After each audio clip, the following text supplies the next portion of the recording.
मी खरंच गणपती म्हटला की मी खूप एक्सायटेड असते, कारण एकतर मी लहानपणापासून तिथेच होते ना, त्यामुळे मला माहिती आहे की गणपती बाप्पा यायच्या आधी आम्ही किती सगळी तयारी करतो.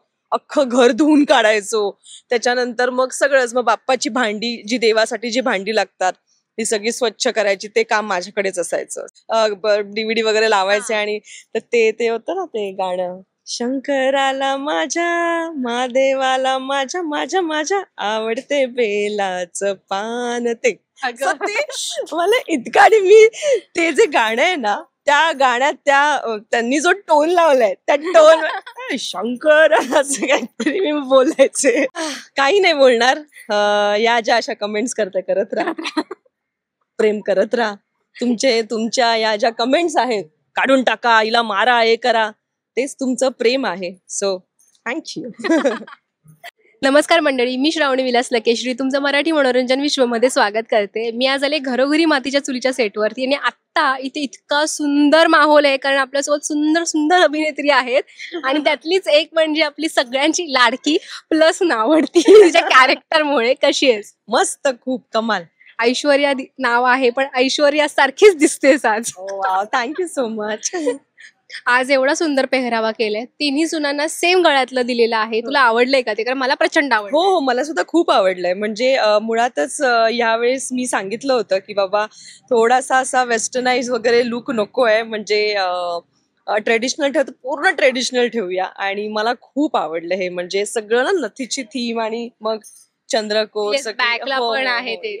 सो मला खूप आवडलं. तू बोलीसच की अख्खा नथीचा जो सगळा पेहरावा आहे, पण तुझ्या बॅकला सुद्धा नथ आहे ब्लाउज मध्ये, ती पण सगळ्यांना आवडली आहे. सो आज तू कोणाला असं जास्त कॉम्प्लिमेंट देऊ इच्छिते? सगळ्यात छान छान दिसतात स्टील. सगळ्यांनाच म्हणजे इतक्या गोड दिसतायत ना. मुळात आमची जी स्टायलिस्ट आहे वैशाली आणि तिच्या सगळ्या असिस्टंट म्हणजे किरण, राधा यांनी खूप मेहनत घेतली आहे. आणि असं एक कोणाला नाही सांगता येणार, पण सगळेच खूप छान दिसतात. ऍक्च्युली मी आली ना तेव्हा असं लागलं एवढी ती छोटी उभी गोड दिसत होती ना आज खूपच. तर म्हणजे मला असं नवीन नाही वाटत, कारण तिला मी बघितलंय, म्हणजे तिला नऊवारी मध्ये. पण येस, सगळेच खूप गोड दिसतात. मंगळागौरचा माहोल आहे. तू जशी म्हणालीस, गेल्या वेळी म्हणालेलीस की तू कोकणातली आहेस, सो तिकडे पण मंगळागौरीचे सगळे खेळ साजरे होतात. तू कधी पार्टिसिपेट केलेलंस का? जाऊ नऊवारी वगैरे? नाही, नऊवारी वगैरे असं नाही. मुळात असं काही नसायचं. आणि फुगड्या खेळताना असं खूप जरा व्यवस्थित पाहिजे, सगळं म्हणजे कम्फर्टेबल कपडे असावे लागतात. सो असा पेहराव कधीच केलं नव्हतं. पण हा, ज्या आमच्या आजी, आई किंवा काकी वगैरे ज्या सगळ्या गावातल्या बायका ज्या होत्या, तर त्या छान साडी वगैरे नेसून यायच्यात आणि रात्री 12, 12:30, 1-2 पर्यंत आम्ही जागर करायचो आणि मग फुगड्या खेळायचो. सो येस, ही एक आहे आठवण माझी.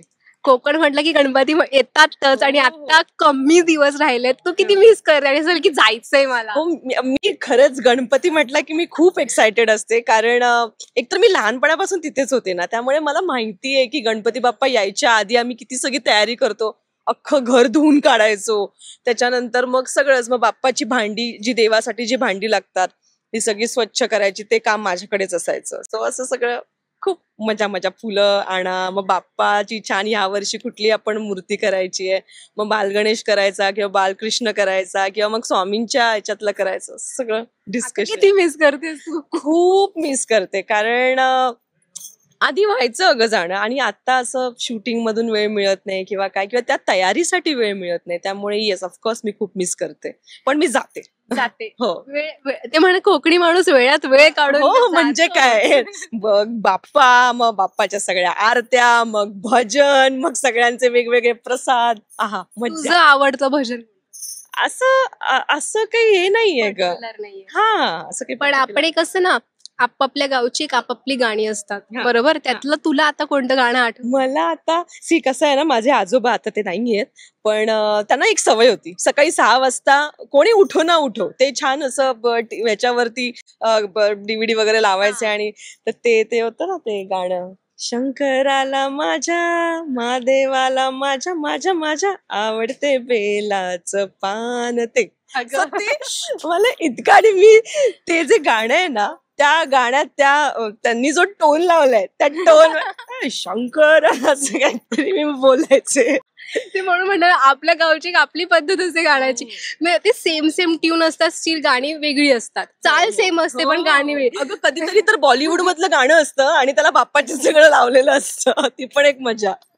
आता असं जाणवतंय मला तुला जाणं करती गरजेचं आहे. जायचं गावी जायचंय असं आतुर असतं की गावी कधी जायचंय आपल्याला. खरंच मंगळागौर येते, पण तुला कुठलं मंगळागौरचं गाणं माहितीये का किंवा एखादी ओळ माहितीये का? अरे बापरे, नाही ग, काय ते खुर्ची का मिरची जाशील कैशी, ते तेवढंच माहितीये. बाकीच्या त्या स्टेप्स माहितीये काय करतात. आणि काय नॉर्मल फुगडी, बस फुगडी आणि काय झिम्मा, झिम्बोरी झिम काहीतरी असं आहे, माहित नाही आता, आठवत नाही. आता जो ऍक्च्युली मंगळागौरचा ग्रुप आलाय त्यांना तू भेटलीयस का किंवा त्यांच्याशी काही थोडं तरी बोलली? नाही बोलणं नाही झालंय. मी जेव्हा गेले तेव्हा त्यांची रिहर्सल चालू होती आणि मी पण रेडी होत होते, त्यामुळे आता असं काही बोलणं झालं नाहीये. पण येस, आता आम्ही जेव्हा सगळ्या रिहर्सलला येऊ तेव्हा नक्कीच धुमाकूळ होणार. मी इमॅजिन करू शकते. त्यांची प्रॅक्टिस बघून असं वाटतं की बापरे किती वेगवेगळी गाणी गात होते आणि मला तर माहित पण नाहीये त्या गाणी, म्हणजे ऐकलेत पण इतकं इन डिटेल वगैरे असं नाही माहिती की जावई मग दीर मग भाऊजी मग काय असं काहीतरी काय बोलतायत त्या. जानकी आणि ऐश्वर्याची जी जुगलबंदी होईल असं मला असं आतून वाटतं की जुगलबंदी होईल, ती बघायला मजा येणार आहे. कारण तू किती त्रास देतेस तिला, ज्या कमेंट्स मध्ये येतात ना, का ऐश्वर्याला काढून टाका, का आहे ती, का त्रास देते, तू त्यांच्यासाठी काय बोलशील? काही नाही बोलणार. या ज्या अशा कमेंट्स करत राहा, प्रेम करत राहा. तुमच्या या ज्या कमेंट्स आहेत, काढून टाका, हिला मारा, हे करा, तेच तुमचं प्रेम आहे. So thank you. पण जेन्युअनली आता तू जे काय केलेली गडबड की जानकीच्या आईला स्वतःची आई म्हणून जे पुढाकार घेतलायस तो आता बाहेर पडणाऱ्या असा प्रोमो बाहेर पडलाय. येस. सो तुझी जी भीती आहे तुझ्या चेहऱ्यावरच दिसतेय. झालंय आता ऑलरेडी बाहेर पडलंय की ती माझी आई नाहीये वगैरे. आणि आता तिचंच तेच सगळी गडबड चालू आहे ऐश्वर्याची की तिला हेही पार्वतीला म्हणजे लताला हेही कळू द्यायचं नाहीये की जानकीच तिची मुलगी आहे आणि कसं तिला तिचं काम काढून घ्यायचंय. सो असं सध्या जरा ऐश्वर्याचं चाललंय. ती जोपर्यंत प्रॉपर्टी अख्खी नावावर होत नाही तोपर्यंत ती जानकीची आई आहे हे तिला सांगायचं नाही. बिचारी. बिचाऱ्या सगळ्याच. पण ऐश्वर्यासाठी तू एक कुठला पर्टिक्युलर स्वतःमधला एक एलिमेंट असो तो टाकतेस किंवा ओततेस जीव तोडून, तो कुठला असेल?